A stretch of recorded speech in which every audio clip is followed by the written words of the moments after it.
बिस्मिल्लाहिर्रहमानिर्रहीम। प्रोग्राम मुकाबिल में आप तमाम देखने वालों को खुशामदीद कहेंगे। आज सियालकोट शहर के अंदर सुबह के वक्त नहायत शर्मनाक वाक़ा पेश आया कि किस तरह से एक श्रीलंकन शहरी के ऊपर ना सिर्फ तशद्दुद किया गया बल्कि कत्ल किया गया और उसकी लाश की बेहुरमती भी की गई। इस शर्मनाक वाक़े की इम्प्लिकेशंस का तमाम पहलुओं से जायज़ा लेंगे। इसके साथ साथ एक और बहुत बड़ा अहम इशू है जिसे मुसलसल नज़रअंदाज किया जा रहा है, वो गवादर के अंदर एहतजाज और धरने से मुताल्लिक है। जानने की कोशिश करेंगे हारून साहब से कि एहतजाज करने वाले लोग जो मकामी हैं उनके मुतालिबात क्या हैं, असल में उनके मसाइल क्या है और इतना वक्त गुजर गया अब तक हुकूमत की तरफ से कोई पेशरफ्त क्यों नहीं हो सकी। इसके साथ साथ स्पीकर सिंध असम्बली आगा सिराज दुरानी की गिरफ्तारी होना, नूर मुकद्दम केस के हवाले से फॉलो अप और दीगर मामलात के ऊपर भी हम हारून साहब से बात करेंगे। हर सबसे पहले तो आज का अगर ये कहा जाए सियालकोट में आज जो अंदोहनाक वाक़ा पेश आया, उसके बाद ये कहा जा सकता है कि आज का दिन वाकई बेहद शर्मनाक था। आप ये बताइएगा कि इसके इम्प्लिकेशंस क्या होंगी, तमाम पहलुओं पर बात करेंगे।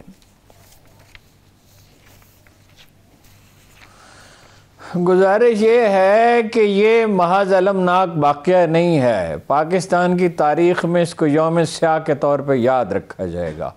लोगों को इस बात का बिल्कुल अंदाज़ा नहीं है। मैं मीडिया तो ज़्यादा नहीं देखा मेन स्ट्रीम, लेकिन सोशल मीडिया वगैरह देखता रहा, लोगों से बात करता रहा। लोगों को अंदाज़ा ही नहीं है कि पाकिस्तान और श्रीलंका के ताल्लुकात की नोयत क्या है। देखिए, मैं वहाँ गया हूँ, कुछ दिन मैंने वहाँ गुजारे हैं।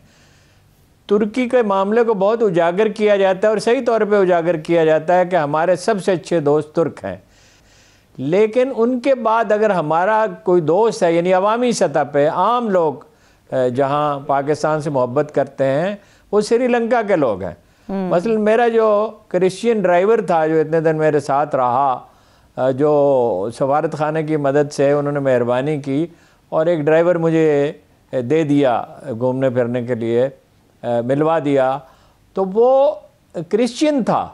अच्छा। मैंने उससे पूछा कि आप क्रिश्चियन कैसे हो गए? यहाँ तो आपको पता है ना कि वहाँ ज़्यादातर बुद्ध मत के मानने वाले हैं और मज़ाहिब हैं, तो मुसलमान भी हैं। तो उसने कहा कि मैं तो ये गुमान करता हूँ, मेरा अंदाज़ा है कि पाकिस्तान से ही कोई आया होगा। मैंने कहा पाकिस्तान का ख्याल आपको कैसे आया? पाकिस्तान से तो मुबल्लिग यहाँ नहीं आते। उसने कहा जो अच्छी चीज़ होती है श्रीलंका में पाकिस्तान की वजह से होती है।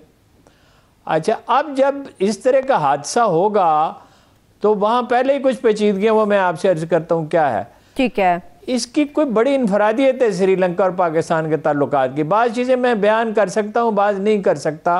बाज़ कौमी राज होते हैं, वो राज ही रहने चाहिए। वो बेशक दुनिया को पता हो, लेकिन उसका ऐलान नहीं, हमें नहीं करना चाहिए। श्रीलंका दुनिया का वो वाहिद मुल्क है, वाहिद मुल्क है जहाँ मुसलमान अपनी आबादी के तनासुब से ज़्यादा वसाइल रखते हैं। यानी वो अक़लियत, जहाँ अक़लियत में है मुसलमान, कहीं दुनिया में ऐसा नहीं है कि मुसलमान किसी मुल्क में अक़लियत में हो और आम लोगों से ज़्यादा खुशहाल हो। और थोड़े से नहीं, 3 गुना ज़्यादा खुशहाल है। कितने परसेंट आबादी है मुसलमानों की? आबादी उनकी 8% है। अच्छा, 8% आबादी है और 24% इकानमी में उनका हिस्सा है। आप ये अंदाज़ा लगाएं। अब आपने ये जो वाक़या हुआ, इसके असरात वहाँ क्या होंगे? वहाँ एक ग्रुप है ऑब्वियसली इंडियंस उसकी सरपरस्ती करते हैं, जो मुसलमानों के ख़िलाफ़ कार्रवाइयाँ करता है, और वो लिसानी मसला उधर पेचीदा हो जाएगी बात। बहरहाल हम जहाँ कहीं वहाँ गए, कुछ और अखबार नवीस भी थे, जहाँ कहीं हम गए हमारे साथ इतना उम्दा सलूक किया गया कि हम हैरत ज़दा रह गए। आप श्रीलंका में हरगिज़ खुद को अजनबी महसूस नहीं करते। अच्छा, बल्कि मुझे सफ़ीर साहब ने कहा कि ये कोई अजनबी मुल्क तो नहीं है, कोई दूसरा मुल्क तो नहीं है, यहाँ आप क्या कंफर्टेबली, बिल्कुल आप ऐसा महसूस करते हैं कि जैसे आप पाकिस्तान में हैं। इतनी अपनाइयत और इतनी मोहब्बत है अक्सरियत में। दुकान पे गए, बहुत बड़ा स्टोर था, टूरिज्म आपको पता होगा वहाँ बहुत ज़्यादा है, और बड़े बड़े स्टोर हैं हैंडीक्राफ्ट्स के, बहुत हैंडीक्राफ्ट्स बिकती हैं वहाँ पे। तो पहले उसने कहा, मैनेजर ने अकाउंटेंट से ऊंची आवाज़ से कहा कि 5% इनका बिल कम कर दें। हमने नहीं कहा उनसे, ना कोई बार्गेनिंग की। फिर उसने कहा 10% कम कर दें। फिर उसका इत्मीनान हुआ, कुछ देर के बाद उसने कहा 15% कर दें। यहाँ तक तो फिर भी काबिल फहम था। फिर वो हमें छोड़ने के लिए आया बाहर गाड़ी तक, और बार बार एक बात कहता रहा कि आप कोई खिदमत बताएं। तो अब हम उसे क्या खिदमत बताते हैं? अच्छा। तो मेरा जो साथी था उसने फिर फाइनली उससे कहा कि लकड़ी के एक तख्ते पर पाकिस्तान का झंडा बना दें। उसको कोई बात सूझ गई, मुझे तो सूझ नहीं रही थी। अब आपने क्या मैसेज दिया? पहले ये वाक़या देख लें क्या है। वाक़या उस तरह नहीं है जिस तरह सरगोशियाँ की जा रही हैं। क्या है? मैंने ज़िम्मेदार लोगों से पूछा है। देखिए मामला क्या है। वाक़या ये है कि वो मैनेजर की जिम्मेदारी होती है कि दीवारें वगैरह साफ रहें। सही। अच्छा, बाद औक़ात लोग दीवारों पे पोस्टर वगैरह लगा देते हैं। अच्छा, ये जिस पोस्टर की बात कर रहे हैं, जो तासुर लोग देने की कोशिश कर रहे हैं, वो पोस्टर नहीं था। यानी उसमें जिस शख्सियत का जनाब रसालत में आप सल्लल्लाहु अलैहि वसल्लम का जिक्र किया जा रहा था, उनका तो नाम ही नहीं लिखा हुआ उसमें। अच्छा, उसमें तो कुछ और लिखा हुआ था। जी, मजहबी था वैसे पोस्टर। और लेकिन ये है कि भाई उसने कहा कि ये ना लगाएं यहाँ पे, तो उन्हें खुद ही वहां से हटा के दूसरी जगह लगा देना चाहिए था। भाई किसी एक खास जगह पे लगाना क्यों जरूरी है? और काम की जगह, ये कोई फरीज़ा नमाज है ये जो आप छोड़ नहीं सकते, ये कोई रोज़ा है जो आप तर्क नहीं कर सकते, ये कोई हज है जो आप पे फ़र्ज किया गया है, ये कोई इन्फाक फ़ी सबीलिल्लाह है जो फ़र्ज़ है। ये तो एक अकीदत का मामला है, उसका 100 तरह से आप इजहार कर सकते हैं। आप उसको अपनी छोटा वो बना के सोविनियर अपनी जेब पे लगा लें, अपने कोट पे लगा लें, अपनी कमीज पे लगा लें। बिल्कुल ठीक। अच्छा, फिर चलिए फर्ज कीजिए कि उसने बड़ी गलती की। फर्ज कर लेते हैं हम कि उसी की गलती थी, 100% मान लेते हैं कि उसी की गलती थी। तो साहिब मामला तो जज नहीं होता। दो आदमियों में अगर तनाज़ा हो जाए, दो फरीकों में अगर तनाज़ा हो जाए, तो उनमें से एक जज तो नहीं बन जाता। उसका तरीका है, सारी दुनिया में एक ही तरीका है। जनाब रसालत मआब सल्लल्लाहु अलैहि वसल्लम ने हज़रत अली को भेजा जज बना के, गालबन यमन में, और एक और साहब को भेजा और उनसे पूछा कि तुम किस तरह फैसले करोगे? उन्होंने कहा कुरान की रोशनी में फैसला करूँगा। कहा कि अगर कुरान से रहनुमाई ना मिले, फरमाया तो जो आपके अक़वाल हैं, जो कुछ आप इरशाद फरमाते हैं, उसकी रोशनी में फैसला करूँगा। और फिर अगर ये भी नहीं तो फिर अपनी कॉमन सेंस से काम लूँगा। और रसूलुल्लाह ने ताकीद की, मगर एक बात का ख्याल रखना, दोनों फरीक जो हैं उनकी बात सुनना, ये बहुत ताकीदन कहा। हज़रत अली का तो खैर जजमेंट का मेयार बहुत ही आला था, और वो उनकी और बहुत सारी हैसियतें हैं, मगर ये भी हैसियत है कि वो तारीख़ के बेहतरीन जो जज हो सकते हैं, बल्कि शायद दुनिया के तारीख़ के सबसे अच्छे जज वही हों, क्योंकि बहुत बारीक बीन थे। तो मगर ये ताकीद आप फरमाते थे कि भाई दूसरे, चाहे आपको मौक़िफ़ किसी का सही नज़र आ रहा हो, ठीक है, बाद औक़ात ऐसा होता है कि आप एक फरीक की बात सुन के समझते हैं कि ये सच है, ये सच है, इसी वजह से भी आपको ये गुमान होने लगता है। मगर दूसरे को पूरा मौका दिए बगैर कोई राय कायम नहीं की जा सकती। फिर कोई इंडिविजुअल तो नहीं कर सकता, स्टेट की तकदीस है। रसूलुल्लाह सल्लल्लाहु अलैहि वसल्लम ने फरमाया कि एक छोटे सर वाला, ये मफहूम है हदीस का, छोटे सर वाला हबशी तुम्हारा हुक्मरान बना दिया जाए तो उसकी भी अताअत करो। ये अताअत इंडिविजुअल की नहीं है, ये स्टेट की अताअत है। इसलिए कि स्टेट नहीं होगी तो अमन व अमान नहीं होगा, अमन व अमान नहीं होगा तो लोगों की जान, माल और आबरू महफूज नहीं रहेगी। ठीक है, मुल्क के मुस्तकबिल के ऊपर भी हारून साहब बात करेंगे कि उसके भी असरात होंगे। उसमें मैं करता हूँ उसमें दिल आज़ारी की बात है, लेकिन एक आदमी साफ साफ कन्फेशन कर रहा है कि हमने ऐसा किया, और साथ ही वो ये कह रहा है कि हम आइंदा भी ऐसा करेंगे। भाई आप कैसे करेंगे? ये फैसला तो अदालत करेगी। हाँ, पुलिस जो है इन्वेस्टिगेशन करेगी, अदालत करेगी, और फिर जब एक गैर मुल्की है तो फिर तो ज़रूरी है कि सफारत खाने को बताया जाए और वो उसकी जो कानूनी मदद है उसे फराहम करें। अगर किसी पाकिस्तानी के साथ ये सलूक हो, जो कि इंडिया में होता है, मुसलमानों के साथ कश्मीर में होता है, तो हम किस कदर चीखते और वावेला करते हैं। फिर इसकी बहुत इम्प्लिकेशंस हैं। मसलन इंडिया में आज सारा दिन टेलीविजन यही करते रहे, उन्हें मौका मिला। अमेरिका में भी यही होगा, यूरोप में भी यही होगा। देखो आपके खिलाफ कब से लॉबिंग हो रही है, अमेरिकी आपसे नाराज हैं सीपैक की वजह से, और वो प्रेशर अभी बहुत बढ़ गया है। 9 और 10 दिसंबर को एक कॉन्फ्रेंस होने वाली है जो बाइडन ने जो बुलाई है, उसकी वजह से दबाव पहले ही बहुत ज़्यादा है, अब ये दबाव और बढ़ जाएगा। अच्छा, आपने लोगों को मजहबी जज्बात भड़का दिए, बाद लोगों ने, सब जानते हैं कि किसने भड़काया, नाम लेने की ज़रूरत नहीं है। ठीक है, ठीक है। मजहबी जज्बात उनके भड़का दिए, मगर उन्हें उसूल बताया नहीं है। उसूल को किसने बताए हैं? यानी जनाब रिसालत माब ने बताए, कुरान करीम में लिखे, सबसे पहली बात तो कुरान करीम में जनाब रिसालत माब ने बताया, अहले बैत ने बताया, साहब कराम ने बताया, फिर हमारे फुक़हा हैं, यानी इमाम अबू हनीफा क्या इरशाद फरमाते हैं, इमाम जाफर सादिक क्या इरशाद फरमाते हैं, इमाम मालिक और इमाम अहमद बिन हम्बल और इमाम शाफी क्या इरशाद फरमाते हैं। हम उनके कहने पर चलेंगे या खुद अपनी फिक्र घड़ लेंगे? दुरुस्त बात है। और फिर ये जब हुजूम फैसले करने पे उतर आता है तो फिर कौन महफूज रहेगा? हारून साहब, ये जानने की भी बड़ी जरूरत है कि ये इंतहा पसंदी, ये मजहबी जुनूनियत पैदा कहाँ से होती है, क्यों पैदा होती है? ये मजहबी जुनूनियत इसलिए पैदा होती है, देखिए ना, अल्लामा इकबाल क्यों ये कहते थे, क्यों उन्होंने कहा कि मैं जानता हूँ अंजाम उसका जिस मार्के के मुल्ला हो गाजी। ये एक बुनियादी इंसानी जबिल्लत है गलबे की। मौलवी के पास तो मज़हब का ही हथियार होता है ना, कुछ लोगों के पास हुब्बे वतन का हथियार होता है, कुछ लोग जमहूरियत को और बुनियादी हुकूक का हथियार के तौर पे इस्तेमाल करते हैं। अब लोग मुखलिस भी हो सकते हैं मजहबी मामले में, साफ़ सुथरे उजले भी हो सकते हैं, फ़हीम और दाना भी हो सकते हैं, और वो भी हो सकते हैं जो एक्सप्लाइटर हों।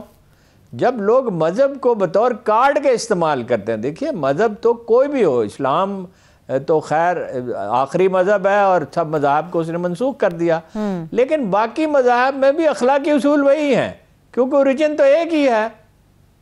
कुरान मजीद कहता है कोई कौम ऐसी नहीं है जिसमें हमने पैगंबर ना उतारो, कोई कौम रूए ज़मीन पे ऐसी नहीं है। देखिए कन्फ्यूशियस के भी उसूल हम जब देखते हैं तो हमें गुमान होता है या पैगंबर था या पैगंबरों की तालीमात से मुतासर था। ठीक। जब हम बुद्ध की तालीमात देखते हैं तो उसमें भी यही नज़र आता है। अच्छा, ज़रतश्त में भी बाज़ चीज़ें हम ज़रतश्ती मज़हब जो है उसमें देखते हैं, उसमें भी बाज़ उसूल वही मिलते हैं। और भी बहुत सी जगहों पे बहुत सी तहज़ीबों का मुताला करें। जो जेम्स गाल्वन नाम है जिसको बाबा एंथ्रोपोलॉजी कहा जाता है, तो वो ये कहता है कि तमाम इंसान जो हैं वो शुरू में वो मजहबी थे और एक खुदा, एक अल्लाह को मानते थे। अच्छा, उसूल तो वही हैं। अब आप उन उसूलों को नजर, फिर ये तारीख़ी तजुर्बा क्या है? अगर आप हुजूम को इजाज़त दे देते हैं तो फिर जर्मनी में जो हुआ था वो होगा, बल्कि जर्मनी में तो खैर खुद हुकूमत ही इस रास्ते पर चले। हम कराची में इसको भुगत चुके हैं। हारून साहब, सियालकोट के अंदर 2010 में भी ऐसा ही वाक़या पेश आया है। सिर्फ सियालकोट में नहीं पेश आया है, नवाहे लाहौर में पेश आया है ये वाक़या, और कई जगहों पे पेश आए हैं।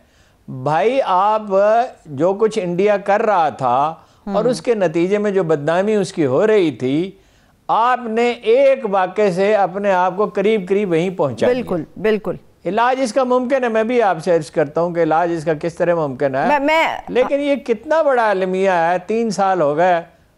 जी हारून साहब, इलाज की मैं बात करती हूँ, मगर आपको याद होगा आप अक्सर और बेशतर नबी पाक सल्लल्लाहु अलैहि वसल्लम ने जो गैर मुस्लिम राया के हवाले से एक मुआहिदा किया था, एक एग्रीमेंट था उनके अपने हाथ मुबारक से लिखा हुआ, वो आप अक्सर और बेशतर उसके बारे में बात करते हैं, तो ये मुसलमान उसके ऊपर क्यों नहीं अमल करते? देखिए, ईसाइयों का एक वफद आया, मेरी कुछ दिन से तबीयत आपको पता ख़राब रही, अल्हम्दुलिल्लाह ठीक हूँ मैं, तो मेरी मेमोरी 100% तो काम नहीं कर रही, बड़ी हद तक ठीक है। अब मेरे जहन में ये नहीं आ रहा कि वो मिस्र के किसी उसमें गिरजा में रखा हुआ है या शाम का किसी गिरजा में रखा हुआ है। वो असल डॉक्यूमेंट महफूज है जिस पे जनाब रसालत माब सल्लल्लाहु अलैहि वसल्लम की मोहर लगी हुई है। वो पुरानी तर्ज का कागज़ होता था, वो ख़राब नहीं होता, वो मुद्दतों महफूज रहता है, और उन्होंने ज़ाहिर है उसको महफूज रखा भी है। उसमें जनाब वो ईसाइयों का एक वफद आया और उन्होंने कहा कि आप हमारे साथ क्या सलूक करेंगे, क्योंकि मुसलमान तो फतूहात हासिल कर रहे थे, आपकी ज़िंदगी ही में यानी एक जंग रूमियों के साथ हो चुकी थी और ईरान के साथ भी एक जंग हो चुकी थी छोटी सी। तो आपने ये कहा कि रोज़ क़यामत तक के लिए मैं तुमसे मुआहदा करता हूँ, मैं अपनी ज़िंदगी में इसके ज़िम्मेदार हूँ, ये मफ़हूम है उसका जी। और मेरे बाद रोज़ क़यामत तक उम्मत इस बात की ज़िम्मेदार है कि गैर मुस्लिम शहरियों की हिफाजत करे। अच्छा, ये रसूलुल्लाह सल्लल्लाहु अलैहि वसल्लम की दी हुई कमिटमेंट है, उनका वादा है, उनकी उम्मत उससे इनहराफ कैसे कर सकती है? और अगर इनहराफ कर सकती है, वो मैंने आपको भेजा उसका कन्फेशनल स्टेटमेंट जो आदमी वो चल रहा है, मुसलसल हारून साहब उसके इर्द गिर्द लोग खड़े हैं, कोई एहसास जुर्म नहीं है, ये ब्रेन वाशिंग है, ब्रेन वाशिंग। इतनी ब्रेन वाशिंग कर दी गई है कि भाई किसी इंसान को कत्ल करना उनके नज़दीक कोई जुर्म ही नहीं है। अच्छा, अब आपने सारी दुनिया में मुसलमान कौम को रुस्वा किया, श्रीलंका के मुसलमानों की जायदादें ख़तरे में डाली, उनकी माशी ज़िंदगी ख़तरे में डाली, उन पे हमले हो सकते हैं।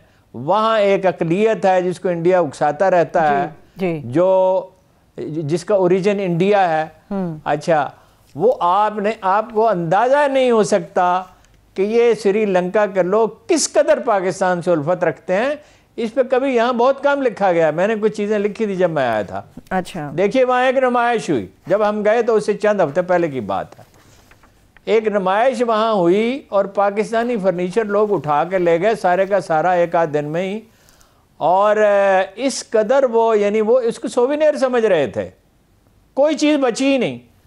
वो एक आदमी ने अपने वो पवेलियन में एक चारपाई रखी हुई थी, रात को सोने के लिए वहीं सो जाता था। वो को एक आदमी ने इसरार किया कि ये चारपाई मुझे दे दें। अच्छा। उसने कहा अल्लाह के बंदे मैं इस पर सोता हूँ और अभी थोड़ा सामान बाकी है और मैंने तो अभी यहाँ ठहरना है। उसने कहा तुम पैसे ले लो, मैं इसको सोविनियर के तौर पे रखना चाहता हूँ अपने घर में, पाकिस्तान से एक चीज़ आई है। आपने कमाल किया।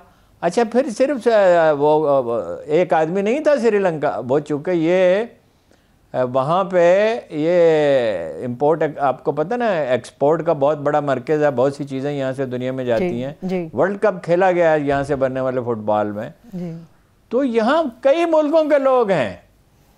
मसलन देखिए ना, आपने कोरिया को कोई चीज़ एक्सपोर्ट करनी है तो वो प्रेफर करते हैं कि मार्केटिंग के लिए कोरिया का आदमी हो।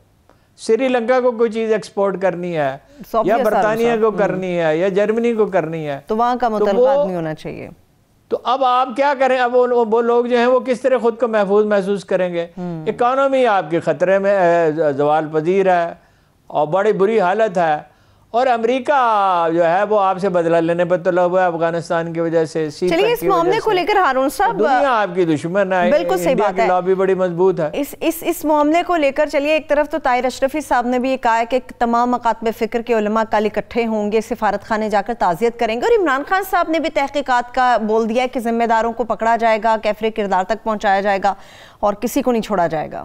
इसके अलावा भी कुछ करने की ज़रूरत है? देखिए, ताज़ियत तो करनी ही चाहिए, माफ़ी मांगनी चाहिए। वो हमारा मेहमान था और उसे जिंदा जला दिया गया, सिर्फ ताज़ियत काफ़ी नहीं है, माफ़ी मांगनी चाहिए कौम की तरफ से, सारी कौम को माफ़ी मांगनी चाहिए। ये इज्तिमाई जुर्म है, एक आदमी ने नहीं किया। अच्छा, इमरान खान साहब कर सकते हैं बहुत कुछ, जैसे कि देखिए जब मैं आया श्रीलंका से और वहाँ कुछ लोगों से मुलाकात हो गई तो कुछ लोगों से राब्ता रहता था, तो उन्होंने कहा, इमरान खान साहब वज़ीर आज़म नहीं बने थे उस वक्त। अच्छा, तो उन्होंने कहा कि जी फलां हमारा एक बहुत बड़ी तकरीब होने वाली है तो उनसे कहें कि वो आ जाएं, क्योंकि वो क्रिकेट खेलते रहे हैं तो वहाँ के खिलाड़ियों से ताल्लुकात है। वहाँ से एक खिलाड़ी ने किसी से रब्ता किया हमारे सफारत खाने में और कहा, मेरा नाम लेके कहा कि वो यहाँ आए थे, तो उनसे कहें कि वो इमरान खान से बात करें। अब मैंने उनसे बात की, अब मुझे याद नहीं पड़ता वो गए थे उस वक्त या नहीं गए थे, तो बहरहाल उन्होंने कहा वो मेरा दोस्त है, मैं जानता हूँ। वो वैसे खान साहब उसका हवाला भी बहुत देते थे श्रीलंका की खाना जंगी का, जिसमें उनका ख्याल ये था कि भाई वहाँ श्रीलंका पर खाना जंगी ख़त्म नहीं हो सकती, और मेरा ख्याल ये था कि ख़त्म हो जाएगी, और ख़त्म हो गई। और पाकिस्तान के बारे में भी खान साहब का यही ख्याल था कि यहाँ कभी ख़त्म नहीं होगी। अब तो खैर वो क्रेडिट लेते हैं कि जी मेरा मौक़िफ़ सही था। भाई आपका मौक़िफ़ अफ़गानिस्तान के बारे में सही था, तो जो यहाँ लोगों को कत्ल किया जा रहा था उसके बारे में तो आपका मौक़िफ़ सही नहीं था, आप तो उन्हें दफ्तर बना के देने के लिए तैयार थे। तो बहरहाल ये इनके रवाबित हैं, ये खुद अगर राब्ता करें और इसमें कोई यानी अगर अखलाक़ी जुर्रत है हम में, तो हमें तस्लीम करना चाहिए, हम कसूरवार हैं और हमें इस पर माफ़ी मांगनी चाहिए। और अल्लाह भी माफ़ कर देता है, बंदे भी माफ़ कर देते हैं। और कंपनसेट करना चाहिए, जो कंपनसेशन वो चाहें वो कंपनसेशन देनी चाहिए। राख दिली का मुजाहरा करना चाहिए और आली ज़रफ़ी का मुजाहरा करना चाहिए। और जो लोग मुजरम हैं उन्हें, एक तो हमारा निज़ाम अदल ऐसा है कि इसमें बड़ी ताख़ीर होती है, इसमें ताख़ीर नहीं होनी चाहिए। जैसे ज़ैनब के मुजरम को ढूंढा गया था और सज़ा दी गई थी, इसी तरह गिरफ़्तार तो लोग किए गए हैं बहुत तेज़ी के साथ। वहाँ हर रोज़ अखबारात में श्रीलंका में रूदात छपती रहेगी, ठीक, और सारी दुनिया में छपती रहेगी। तो ये जितनी तेज़ी से, ये कानून की हदूद के अंदर रहते हुए जितनी तेज़ी से कार्रवाई हो सकती है, कार्रवाई होनी चाहिए। दूसरा ये है कि अब इस पे चौकन्ना होना चाहिए कि जो लोग नफ़रत फैला रहे हैं अल्लाह और उसके रसूल के नाम पे, इस्लाम तो किसी से नफ़रत का दर्स नहीं देता। जुर्म से नफ़रत है, मुजरिम से नहीं। फ़र्ज़ कीजिए वो मुजरिम हो भी, अव्वल तो ये साबित नहीं होता कि वो मुजरिम था, कसूरवार था वो। ठीक, वो श्रीलंका के खिलाड़ी अब यहाँ आने वाले थे, वो नहीं आएंगे। और एक मुल्क को आपने रंजीदा नहीं किया, सारी दुनिया में खदशात पैदा कर दिए कि ये किस तरह की कौम है। और इसके जो लोग जिम्मेदार हैं उनके खिलाफ कार्रवाई होनी चाहिए और एक जवाबी बयानिया तश्कील दिया जाना चाहिए। और शद्दोमत से खान साहब जिस तरह हर रोज़ तकरीर करते हैं ना उस पे एहतसाब पे, तो उसी तरह हर रोज़ तकरीर करनी चाहिए, कौम को बताना चाहिए। और सिर्फ उन्हीं की जिम्मेदारी नहीं है, सिर्फ इमरान खान की जिम्मेदारी नहीं है। ये इंटॉलरेंस बहुत पहले से चली आ रही है, ये पिछले 3 साल में पैदा नहीं हुई है। इसके बहुत से लोग जिम्मेदार हैं। कुछ लोग किसी एक को जिम्मेदार करार देते हैं कि फलां फौजी हुक्मरान इसका जिम्मेदार है, कुछ इस्टेब्लिशमेंट को जिम्मेदार करार देते हैं। ये सियासतदान क्या करते हैं, ये हमा वक्त एक दूसरे के खिलाफ नफरत फैलाते हैं, हमा वक्त एक दूसरे की कैरेक्टर असैसिनेशन करते हैं। मीडिया में बाद लोग इसके जिम्मेदार हैं और बाद उलमा इसके जिम्मेदार हैं। देखिए ना लाल मस्जिद में क्या हुआ था, मसलसल ये कहा गया कि जी वहाँ सैकड़ों खातीन कत्ल हो गई हैं। तो हम पूछते थे किसी एक का नाम तो बताएं, किसी एक का नाम नहीं बता सके। सही सही, चलिए था ही नहीं, सैकड़ों तालिबात कत्ल हो गई हैं। बिल्कुल ऐसे ही। जब हम ये यकरुखे हो जाते हैं और हिजान फैलाते हैं माशरे में, तो इससे नफरत का, अल्लाह के रसूल का तरीका क्या था? अल्लाह के रसूल को तो कुरान करीम में लिखा गया रऊफ और रहीम, अब्दुर रऊफ नहीं, अब्दुर रहीम नहीं, रऊफ का बंदा नहीं, रहीम का बंदा नहीं, खुद रऊफ और रहीम है। ये 2 नाम ऐसे हैं जो कॉमन है, अल्लाह ताला के भी नाम है और रसूल सल्लल्लाहु अलैहि वसल्लम के भी यही नाम है। तो कुरान मजीद कहता है कि अगर ये मफहूम मैं बयान कर रहा हूँ कि अगर ये इस कदर मेहरबान और शफीक ना होते तो ये तुम्हारे हक़ में इस कदर शफीक और मेहरबान हैं कि इसके लिए एक नेगेटिव लफ्ज़ इस्तेमाल किया। आपको हैरत होगी कि रसूलुल्लाह सल्लल्लाहु अलैहि वसल्लम मोमिनों के, मुसलमानों के मामले में हरीस हैं। हालांकि हरीस तो एक नेगेटिव लफ्ज़ है, यानी इतनी शिद्दत है भलाई के लिए, इंसानों की भलाई के लिए। फिर हम सब जानते हैं कि वो सिर्फ उस जो लोग मौजूद थे उनके लिए मेहरबान नहीं थे, आने वाली नस्लों के बारे में सोचते थे, तमाम बनी नौ इंसान के बारे में सोचते थे। और कितने वाक़यात मैं आपको बता सकता हूँ, बात लंबी हो जाएगी, कि जिन लोगों ने असहाब रसूल को कत्ल किया, शहीद किया, सारी माफ़ी चाहता हूँ, शहीद किया, उनमें से बाद को आपने माफ़ किया। सही, ठीक है, बिल्कुल। हारून साहब ने खुद जनाब रसालत माँ को शहीद करने का सोचा था, उनको माफ़ किया। सही। फतेह मक्का के दिन क्या किया था रसूलुल्लाह सल्लल्लाहु अलैहि वसल्लम ने? आम माफ़ी का ऐलान हो गया था। हारून साहब एक ब्रेक की तरफ मुझे जाना है, फौरी तौर पे एक ब्रेक की तरफ चलते हैं। मगर 50 के करीब लोग पहले गिरफ्तार हुए और अब जिस शख्स की कन्फेशनल स्टेटमेंट सामने आई है उसको भी, ये बड़ी इंपॉर्टेंट चीज़ है, उसको भी हुकूमत की तरफ से गिरफ्तार कर लिया गया। लेट्स सी क्या इसमें मजीद ब्रेक थ्रू हो सकता है, क्या चीज़ सामने आ सकती हैं। हम एक छोटी सी ब्रेक की तरफ चल रहे हैं। जब ब्रेक से वापस आएंगे, हारून साहब ने जिस तरह से सियासतदानों से मुतालिक बात की, तो बहुत बड़ी खबर यह है कि स्पीकर सिंध असम्बली आगा सिराज दुरानी साहब को गिरफ्तार कर लिया गया। इस पर बात करेंगे, हमारे साथ रहिए।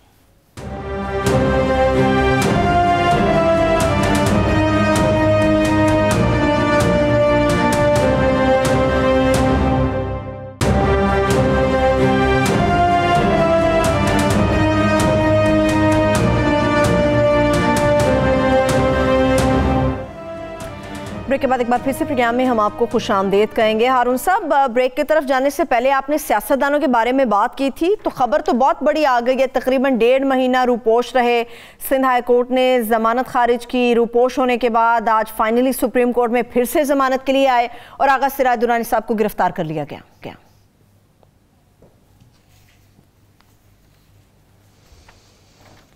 देखिए, हमेशा हम दोहराते हैं और हमेशा दोहराते रहना चाहिए। जनाब रसालत मआब सल्लल्लाहु अलैहि वसल्लम ने जो फरमाया कि वो कौमें तबाह हो गई जो अपने ताकतवरों को सज़ा नहीं देती थी और अपने कमज़ोरों को सज़ा देती थी। ये है बुनियादी बात।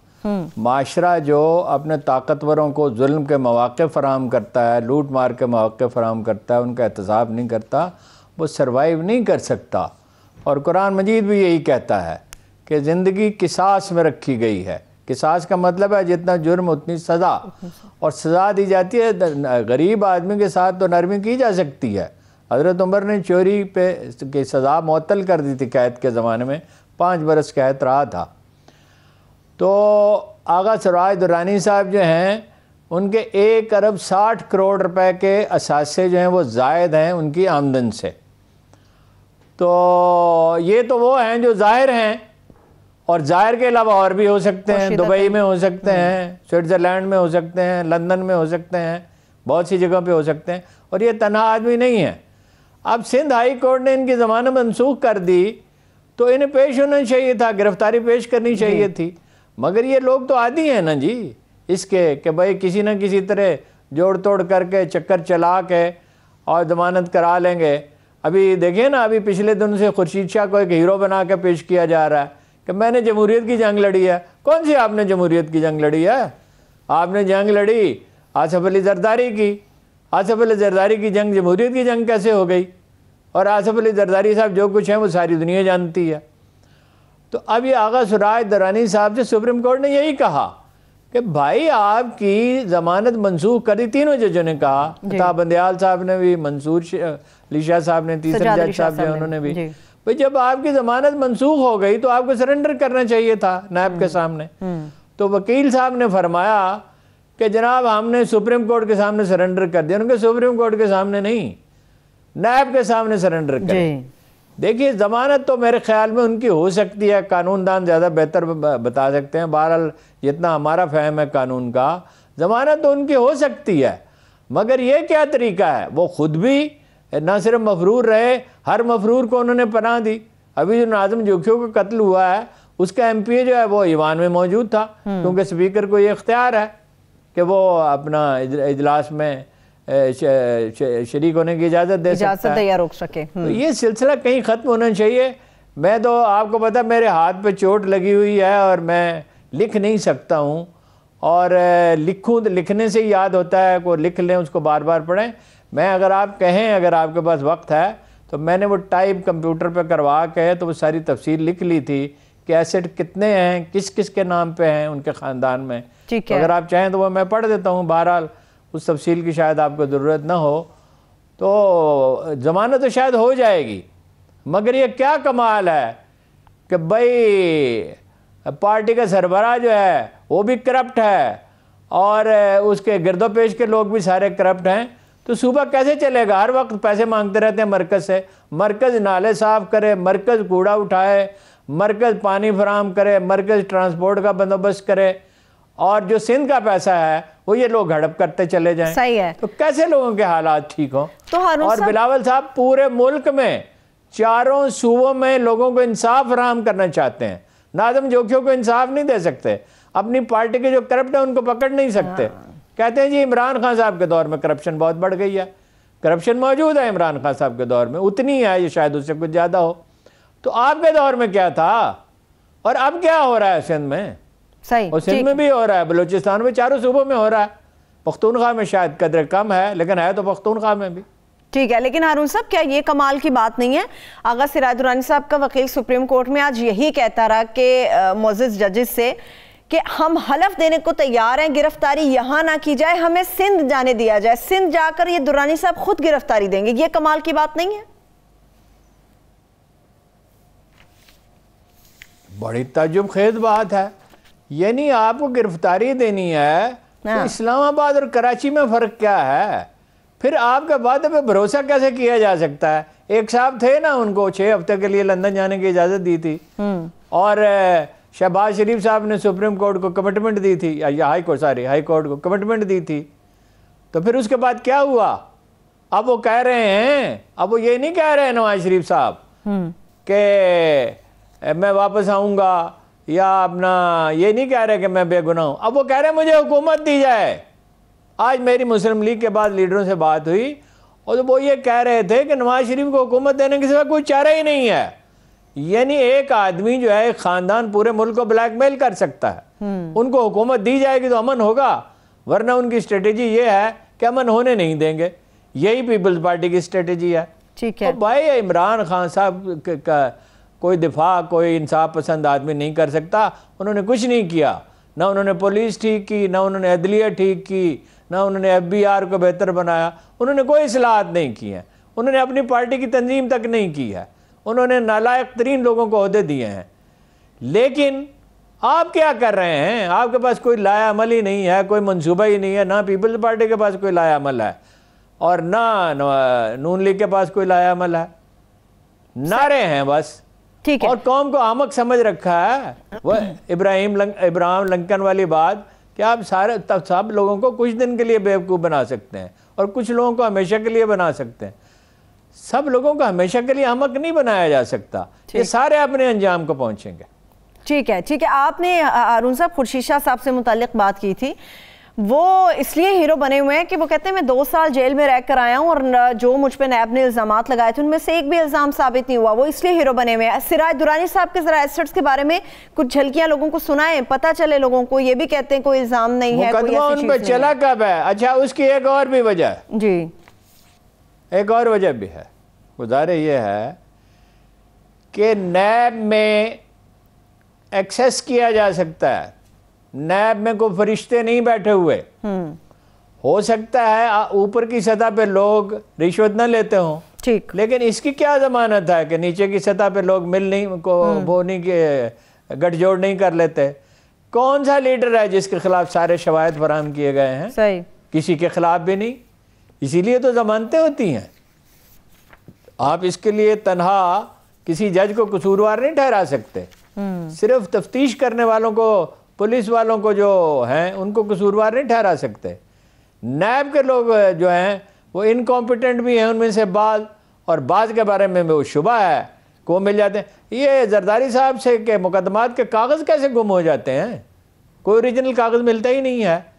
और ये जो आग लगने के वाक़यात हुए जिसमें बहुत सारे कार्ड जल गया लाहौर में, एक जगह पे आग नहीं लगी, कचहरी में आग लगी, LDA प्लाजा में आग लगी, जहाँ कहीं अहम डॉक्यूमेंट होते हैं वहाँ आग लग जाती है। इसलिए कि हर जगह उनकी पेनिट्रेशन है। सही, ठीक है। चलिए देखते हैं हारून साहब इसके ऊपर। बाकी अदालती निज़ाम का हाल तो आपको पता ही है। बार बार हम आपको बता चुके हैं कि अदालती निज़ाम में क्या प्रॉब्लम्स हैं। ठीक है। 120वें नंबर पे ऐसी तो नहीं है ना। हुकूमतें चाहती नहीं है कि अदलिया ठीक हो। सियासतदान ये चाहते ही नहीं है।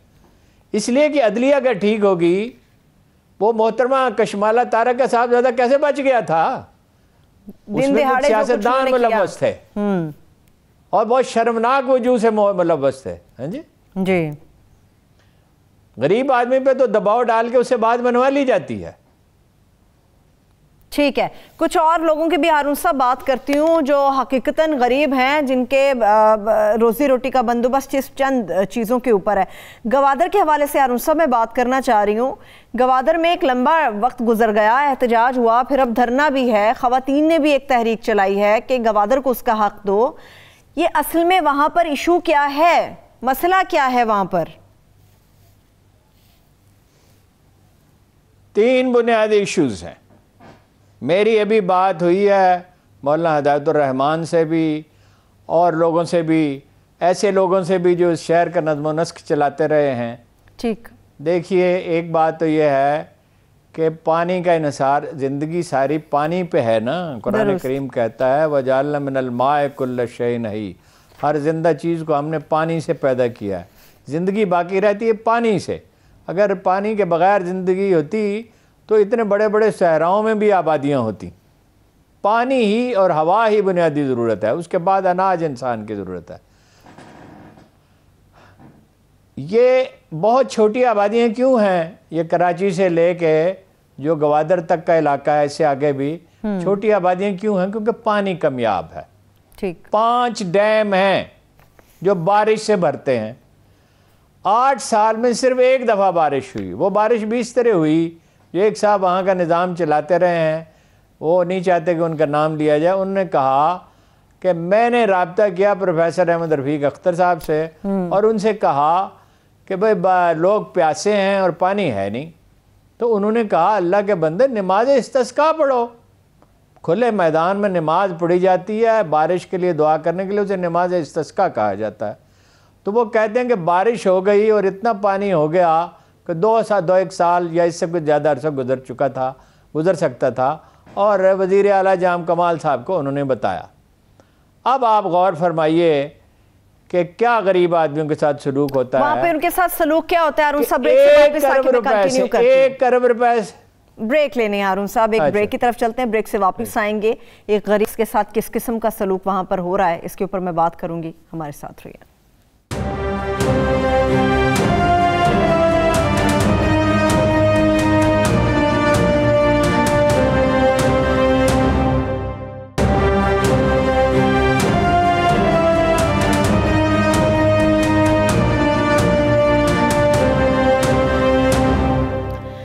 ब्रेक के बाद एक बार फिर से प्रोग्राम में हम आपको खुशामदीद कहेंगे। हारून साहब, गवादर के गरीब माहीगिरों से मुताल्लिक हम बात कर रहे थे, पानी का एक सहारा है उन्हें।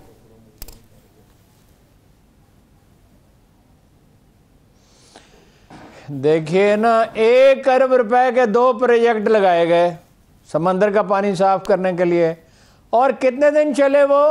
6 दिन।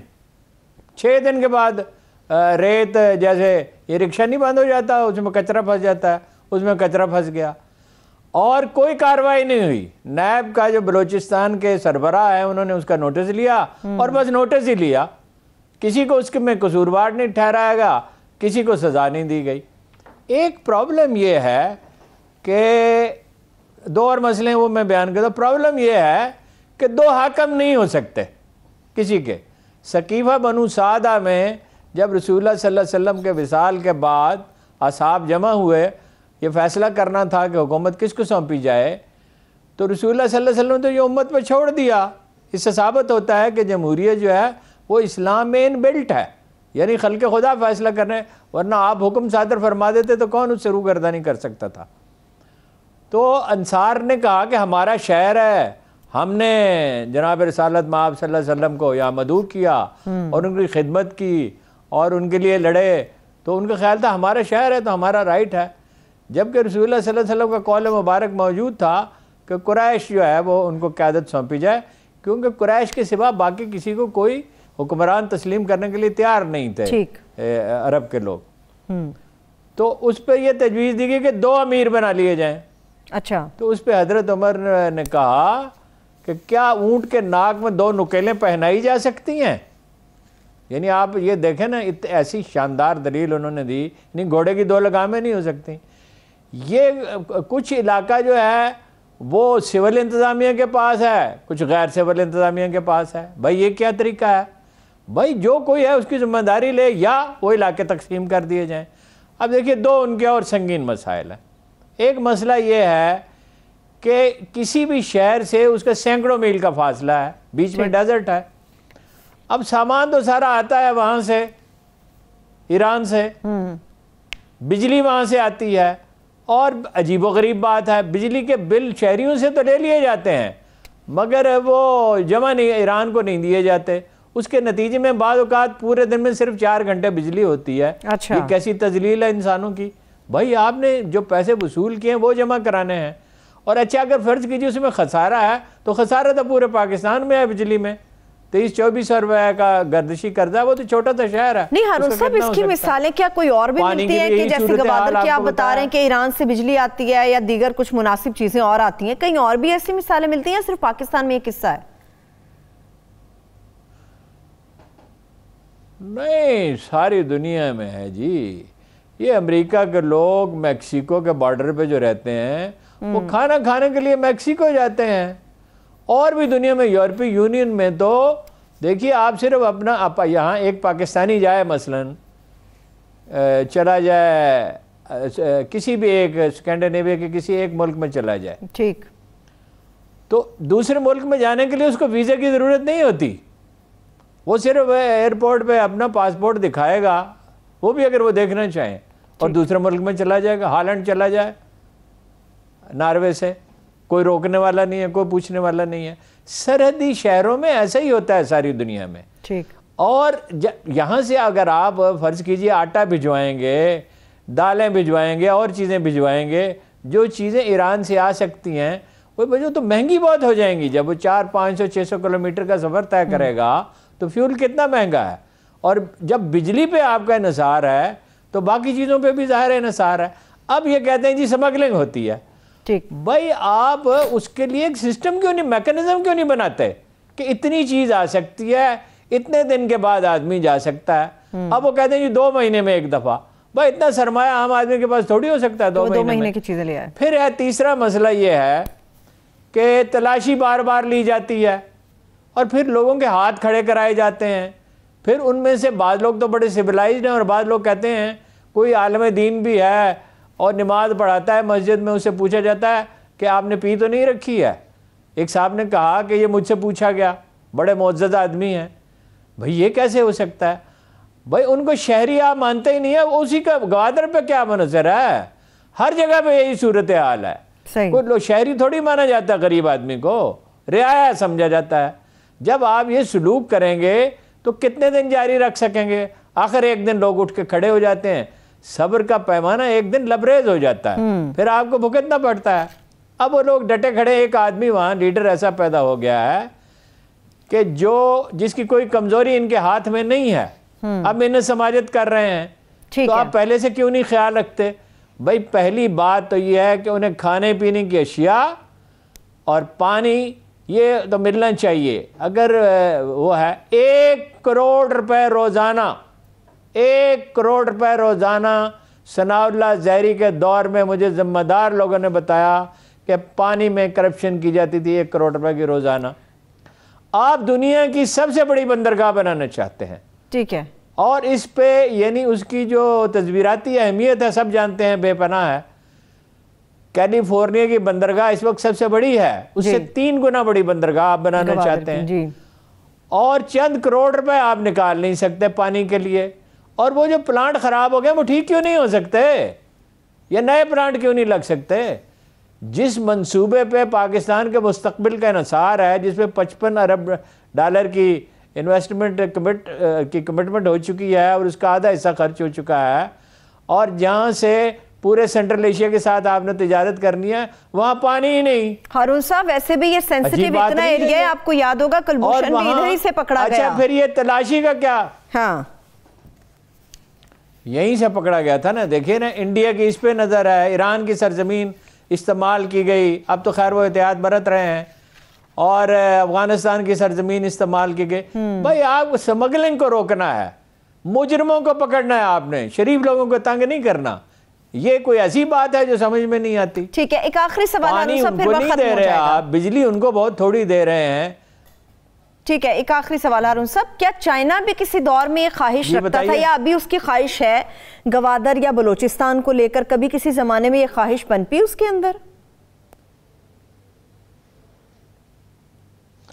नहीं नहीं, वो चीनी तो हमेशा से उनका ये मंसूबा था, इसलिए कि वो उनके जनूबी समुद्रों में आपको पता है प्रॉब्लम है। वो तो एक स्टेज ऐसी थी जब भत्ता लिया जाता था, पाकिस्तानी परचम नहीं लहराया जाता था, और ये अंदेशा पैदा हो गया कि अल्लाह न करे MI6 भी उसमें मुलव्वस थी, तो ये अलग ही हो जाए कुछ हिस्सा। तो चीनियों ने तो ये बना लिया था कि वो अफगानिस्तान के रास्ते चाह। ठीक है, बहुत शुक्रिया, थैंक यू सो मच हारून साहब। वक्त बिल्कुल खत्म हो चुका है। उम्मीद तो थी कि पूरे तफसीलात लोगों के सामने शेयर करेंगे, मगर इंशाल्लाह कोशिश करेंगे। कल के प्रोग्राम में इजाज़त दीजिए, अपना ख्याल रखिए, खुदा हाफिज़।